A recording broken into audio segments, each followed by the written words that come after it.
Hello everyone, welcome to maths classes. We are doing chapter number 4 quadratic equations and हमने इसका basic जो था वो अब सीख लिया है कि क्वाड्रेटिक इक्वेशन को कैसे बनाना है सबसे पहले। फिर उसको सॉल्व करने के लिए वेरियस मेथड्स हमने यूज किए जैसे factorisation, then complete square method and then using quadratic formula. ठीक है, अब हमारे पास नेक्स्ट क्या आएगा, एक सिचुएशन गिवन होगी, क्वेश्चन गिवन होगा, वर्ड प्रॉब्लम जिसको हम बोलते हैं वो गिवन होगी। उससे हम सबसे पहले क्या बनाएंगे, एक इक्वेशन बनाएंगे जो हमने ऑलरेडी सीख लिया है।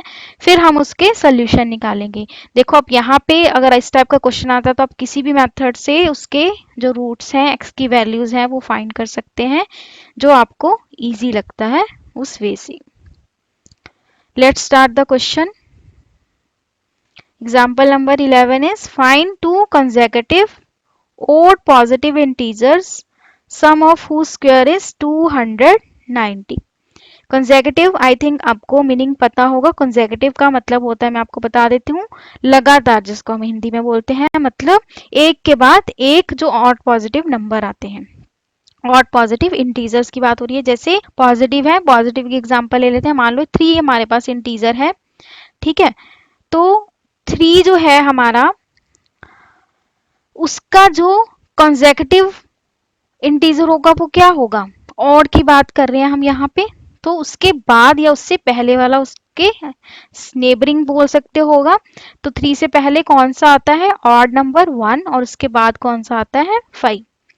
ठीक है, ऑड नंबर की बात हो रही है। इट मीन्स अगर हमें 2 कंसेक्यूटिव ऑड नंबर्स लेने हैं तो उनके बीच में कितना गैप होगा, 1 डिजिट छोड़ के। मतलब अगर एक 3 है तो नेक्स्ट क्या आएगा, 5, मतलब 3 में 2 ऐड करके। फिर 5 का नेक्स्ट ऑड इंटीजर क्या होगा, 5 प्लस 2 7। 7 का नेक्स्ट ऑड नंबर क्या होगा, 7 प्लस 2 9। इट मीन्स अगर हम उसको x लेंगे तो उसका नेक्स्ट वाला क्या होगा, x प्लस 2। तो let the smaller of the two consecutive odd positive integer is x, then the second integer will be, जो उसके नेक्स्ट होगा वो क्या होगा, x प्लस 2। ठीक है, तो सबसे पहले हमने जो सपोज करना था इंटीजर्स के बारे में, जिसके बारे में ये क्वेश्चन है, वो हमने सपोज कर लिया यहाँ पे।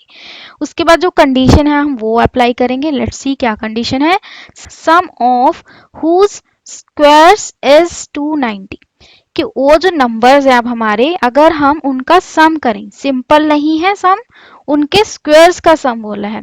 सम ऑफ हुज स्क्वायर्स मतलब x का भी स्क्वायर और x प्लस 2 का भी स्क्वायर अगर हम करें, फिर उनको ऐड करें, तो हमारे पास क्या आंसर आएगा, 290। तो जैसे मैंने आपको इंट्रोडक्शन टाइम पे भी बताया था कि इस टाइप के क्वेश्चंस में एक तो आपको वैल्यू गिवन होगी और एक आपको कंडीशन गिवन होगी।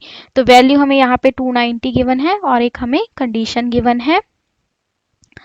तो उस कंडीशन से और उस वैल्यू से हम क्या बनाएंगे, अपनी इक्वेशन।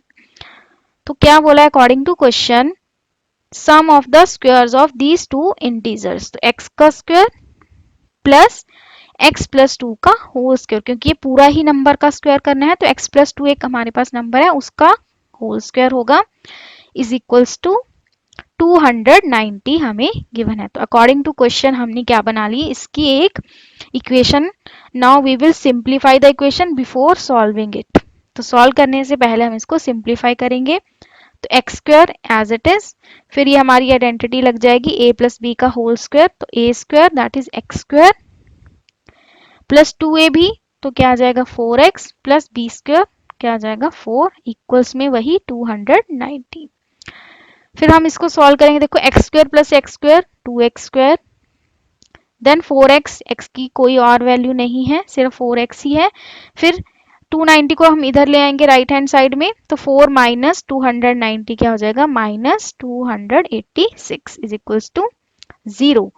तो अब देखो ये हमारी स्टैंडर्ड फॉर्म में आ गई है। हमने इसको डिसेंडिंग ऑर्डर में लिख लिया, मतलब पहले एक्स स्क्वायर की टर्म, फिर एक्स वाली टर्म, फिर कांस्टेंट टर्म।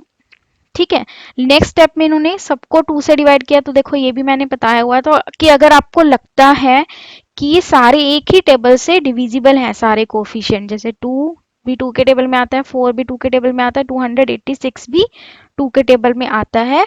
तो इसलिए हमने इसको थोड़ा और इजी करने के लिए सबको क्या कर दिया, 2 से डिवाइड कर दिया। बट अगर सपोज आपके माइंड में ये चीज नहीं आती और आप इसी को लेके चल रहे हो, तब भी आपका आंसर वही आएगा, बस थोड़ी कैलकुलेशन बड़े नंबर्स में होगी और कोई फर्क नहीं पड़ेगा, आपके आंसर पे आंसर सेम ही रहेगा। So which is a quadratic equation in x, मतलब यहाँ पे वेरिएबल क्या है, एक्स है जो हमने लिया था।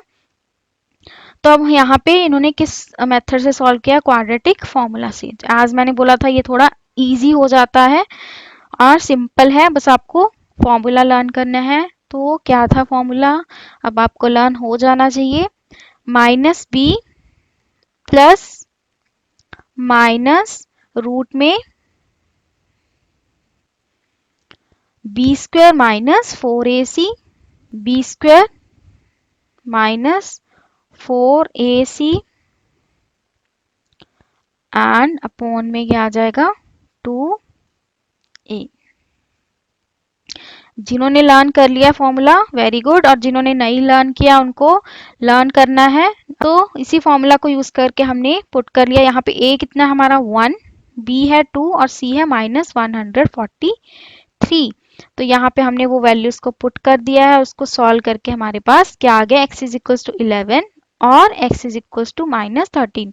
तो क्योंकि यहाँ पे प्लस और माइनस दोनों होते हैं तो हमारे पास हमेशा 2 आंसर्स आएंगे। अब वो डिपेंड करेगा आपका क्वेश्चन में हम क्या फाइंड कर रहे हैं, उसको क्या सूट करेगा, कौन सा आंसर, दोनों भी सूट कर सकते हैं या फिर एक सूट करेगा।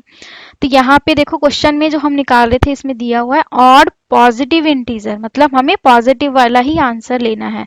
तो इसलिए हम किसको चूज करेंगे, x इज इक्वल टू 11 हमारा आंसर होगा और इसको हम निग्लेक्ट कर देंगे। But x is given to be an odd positive integer, therefore x is not equal to -13 but x is equal to 11, हम इसको कंसीडर करेंगे। Thus the two consecutive odd integers are 11। तो हमने एक x माना था तो एक आंसर तो 11 आ गया, दूसरा क्या था x प्लस 2, तो 11 प्लस 2 इज 13, तो ये आ गया हमारा।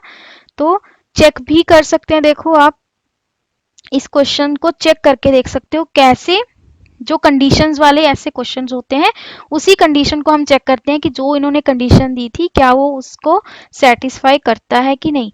तो उन्होंने बोला था कि ये जो दोनों इंटीजर्स हैं 11 और 13, इसका स्क्वायर्स का सम 290 होना चाहिए। तो लेट्स चेक, 11 का स्क्वायर क्या आ जाएगा 121 और 13 का स्क्वायर 169, एंड जब हम उसको ऐड करेंगे तो हमारे पास क्या आ रहा है 290, that is correct.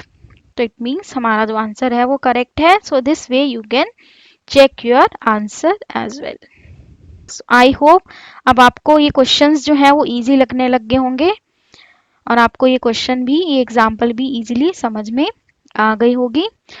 We will do all the examples given in your book so that आपको सारे examples आपको बहुत easily और अच्छे से समझ में आ जाएंगे। और examples हो गई तो questions भी उसी examples के बेस पे होते हैं, तो वो भी आपके easily solve हो जाएंगे।